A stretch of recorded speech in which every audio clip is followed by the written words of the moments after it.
చెప్తాడమ్మా నీతో బాబు? నాయనమ్మా నాయనమ్మ అంటాడు, తాత అంటాడు, నువ్వు ఇది ఇల్లు కట్టినవు అంటాడు, నా ఇల్లు ఇది అంటాడు, తమ్మిని ఇల్లు అది అంటాడు. ఓ అమ్మో అసంటి ప్రేమ ఎవరి దగ్గర లేదు. నా బిడ్డ నా పిల్లల బాధ ప్రాణమంతా ప్రాణమే నా పిల్లలది. నేను చెప్పలేను, అసంటి ప్రేమలో చెప్పలేను నేను. అలా కాళ్ళకు పట్టదమ్మా, అలా తెల్ల బండులు మా ఇంట్లోకి ఎరికి దిగితే కదని మనవరు పోలీస్ అవ్వలేకుంటా నేను జర్ర ఉరికైనా నాకైనాకు 3 గంటలే తేడా ఉరికొస్తున్నాడు. నేను చెప్పలేను, నువ్వు నిలబట్టుకో తల్లి, ఎట్లున్నా వెళ్ళలా. చూస్తున్నాం కదా, కుటుంబ సభ్యులంతా కూడా కన్నీరు మున్నీరు అవుతున్నారు. ఈ ఘటనకి కారణమైనటువంటి వాళ్ళని శిక్షించాలి అని చెప్తున్నారు. మనం విజువల్స్లో కూడా చూడొచ్చు, ఇంటి నిండా కూడా వాళ్ళ కుటుంబ సభ్యులతో పాటు వాళ్ళ నాన్నమ్మ తాతయ్య ఫొటోస్ కూడా మనకు విజువల్స్లో కనిపిస్తున్నాయి. ఆ బాబుకి ఎంతో ఇష్టమైనటువంటి కుటుంబ సభ్యులు ఎంతో అల్లారు ముద్దుగా పెంచుకున్నారు. ఈ ఘటన జరగడంతో ఈ ఘటనకు కారణమైనటువంటి వాళ్ళని శిక్షించాలి అని చెప్తున్నారు. నిన్న జరిగినటువంటి ఆదివారం జరిగినటువంటి ఘటనలో చూసినటువంటి వ్యక్తి ఉన్నారు, ప్రస్తుతం తనతో మాట్లాడదాం. మీరు ఏ టైంకి గ్రౌండ్కి వెళ్ళారు, ఏం జరిగిందండి? 6 o'clock వెళ్ళండి. 6 o'clock తీసుకెళ్ళి ఆడిపిస్తుంటే అక్కడ వాళ్ళు డ్రైవింగ్కి వచ్చారు. ఒక సైడ్ రౌండ్ వేసుకుంటా ముందుకు వచ్చేసి ఆ పిల్లలు ఆడుతున్నారు. అక్కడ పాప బాబు ఇద్దరు ఆడుతున్నారు. డైరెక్ట్ ఒకటేసారి ఇద్దరికి కొట్టేసిందండి. కొట్టేయగానే పాప ఒక 10 feet దూరం నట్టు పడ్డది. బాబు మళ్ళీ బౌన్స్ అయ్యి మళ్ళీ టైర్ కిందనే పడిపోయాడు. మొత్తం అప్పుడే స్పాట్ అయిపోయాడు. ఆ బోన్స్, కాళ్ళు, చేతులు అన్నీ అప్పుడే రీపోయినాయి. స్కిల్ కానీ దౌడలు కానీ ఏది లేదు, పార్ట్స్ కంప్లీట్గా 90% బోన్స్ అని డ్యామేజ్ అయిపోయినాయి అతనికి. పాపకి ఎక్కడెక్కడ గాయాలయ్యాయి? పాప పరిస్థితి? పాపకి ఇక్కడ బ్యాక్ సైడ్ స్వెల్లింగ్ వచ్చింది, ఇక్కడ బ్లడ్ క్లాట్ అయింది, బ్లీడ్ అవుతుంది. అది 24 hours అబ్జర్వేషన్లో ఉంచినాం. నైట్ 9 వరకు ఓకే, పర్వాలేదు, ఏ వామిటింగ్స్ కానీ ఫిట్స్ కానీ ఏం రాలేదు. నైట్ 9 o'clock డిశ్చార్జ్ చేసుకొచ్చినాం. వాళ్ళు డ్రైవింగ్ చేసేటువంటి వాళ్ళు ఎక్కడి నుంచి వచ్చారు? వాళ్ళు మీకు ఏమైనా పరిచయం? నవ్య నాకు పరిచయం లేరు. నవ్య ఇక్కడ పక్కన వెంచర్లో ఉంటారు, కాలేజ్ నవ్య విల్లాస్ అని ఉంటారు. వాళ్ళు రావడం ఒక 15 నిమిషాలు వాళ్ళు రౌండ్ వేసుకుంటా తిరిగారు. మేము ఒక 15 నిమిషాలు 6 or 20 minutes అప్రాక్సిమేట్లీ అటు ఇటు ఆ టైంకి వచ్చి ఇద్దరు గుద్దేసిండు.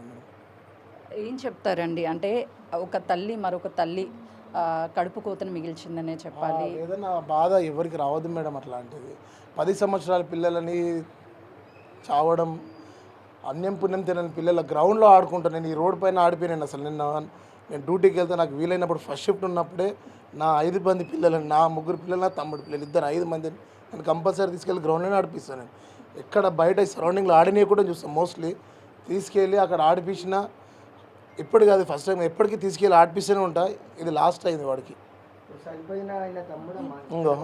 నా కొడుకు ఇద్దరు ఒకటే మేడం. ఎంత ఆడుకున్నా వాళ్ళిద్దరు అన్నదమ్ములే, వాళ్ళ ప్రేమ వేరు. ఆమె ప్రేమ, నా బిడ్డ ప్రేమ, వాళ్ళిద్దరి పైన ప్రేమ నేను నిన్ననే చూసినాను మేడం. ఎందుకంటే వాళ్ళు పాడుకుంటారు. నేను డ్యూటీకి వెళ్తుంటా కానీ నిన్న నా పాపని ఆ 2 hours నా పాప కంటిన్యూ ఏడవడం, వాడి కోసం ఎంత బాధ, ఎంత ఆవేదన ఉందో నిన్న చూసినాం మేడం. అతనికి ఆమె తినిపియడం జరుగుతుందంట, ఆమెను ఆడిపియడం, ఈ తోడలపైన అతను కూర్చోబెట్టుకోవడం, ఆమె ఆవేదన అతను జీవించలేకపోతున్నాను మేడం. నాకు నా తమ్ముడు, నా కొడుకుకి నాకు ఇంకో కొడుకు లేకుండా చేసుకున్నాం. అటు పోలీసులకు కావచ్చు, లేకపోతే ఈ ఇష్యూ చేసినటువంటి డ్రైవింగ్ చేసినటువంటి కుటుంబ సభ్యులకు కానీ ఏం చెప్తారు? వాళ్ళని ఏం చేస్తే? ఎవరికైనా ఒక ప్రాణమే మేడం. వాళ్ళకైనా పిల్లలే, మనకైనా పిల్లలే. ఒక నిర్లక్ష్యం వల్ల జరిగే ఈ ఘటనలు. బట్ ఏంటంటే బయట ఒక డ్రైవింగ్ స్కూల్స్ ఉన్నాయి, ఒక స్కూల్ ఉంది, ఒక హాస్పిటల్ ఉంది. ఎవరు ట్రీట్మెంట్ వాళ్ళే చేయాలి. ఎక్కడ జరగాల్సిన పని అక్కడే జరగాలి. ఒక ఆల్కహాల్ తీసుకోవాలని ఒక బార్ ఉంది, ఒక వైన్స్లు ఉన్నాయి, అక్కడ ప్రొవైడ్ చేసిన తీసుకోవాలి. లేకపోతే ఇళ్ళలో కూర్చోవాలి. ఈ అనాథరైజ్ ప్లేస్లలో అక్కడ ఈ ఆల్కహాల్ తీసుకోవడం కానీ ఈ డ్రైవింగ్ చేయడం కానీ కరెక్ట్ కాదు మేడం. 1000 మంది పిల్లలు, 1000 మంది పేరెంట్స్ వాకింగ్ చేస్తున్నారు, క్రికెట్ ఆడుతున్నారు. ఆ పెద్ద గ్రౌండ్లో నేను ఈ పిల్లలకి ఏమన్నా అవుతుంది. 10-15 టీమ్స్ ఆడతారు ఆడ గ్రౌండ్లో. 10-15 టీమ్స్ క్రికెట్ ఆడతారు ఆడ. అక్కడ పోతే నా పిల్లలకి ఏదైనా బాల్ తలగగలదు, లేకపోతే వెహికల్స్ తిరుగుతుంటే ఏదైనా తలగగలదని నేను ఈ చిన్న గ్రౌండ్లో ఇక్కడ ఆడిపిస్తున్నాను. ఎప్పుడు పర్టికులర్గా స్పెషల్గా వీళ్ళకి ఒక ప్రొవైడ్ చేసుకుంటాను. నేను ఎక్కడైనా నలుగురిలో ఉంచకుండా ఈ 5 మందిని ఎక్కడ ఒక సపరేట్ ప్లేస్లో సపరేట్గా ఎక్కడైనా నేను సపరేట్ ట్రీట్ చేయాలని చూస్తాను. నా పిల్లలకి 5 మంది పంచపాండవులు అంటే ఎట్లుంటారో తెలియదు, కానీ నా పిల్లల్ని అట్లా చూసుకుంటాను మేడం. ఒక్కడు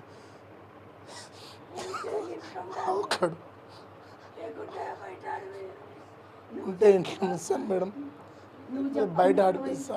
బట్ కింద మాత్రం నా పిల్లల్ని ఆడని. ఒక్క సెకండ్ నా మొహం చూస్తే వాడు సెకండ్స్లో ఇంట్లో ఉంటాడు.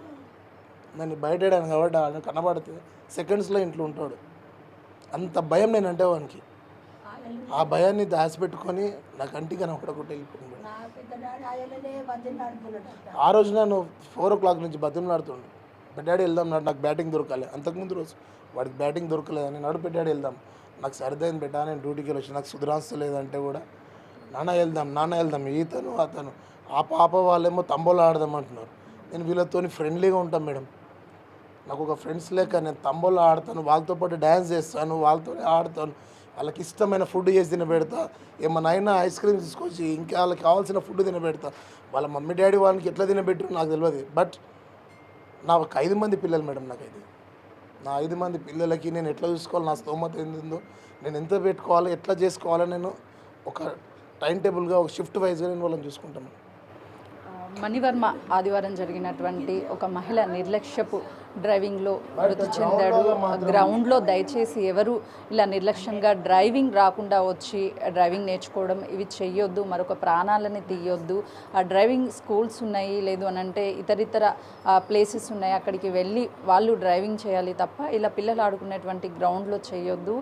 మణివర్మ అక్క తమ్ముళ్ళు అంతా కూడా పంచపాండవులు లెక్క ఎప్పుడూ కలిసే ఉంటారు, కానీ అందరినీ అనాథలు చేసి మణివర్మ వెళ్ళిపోయాడు అని కుటుంబ సభ్యులు తమ ఆవేదనని వ్యక్తం చేస్తున్నారు.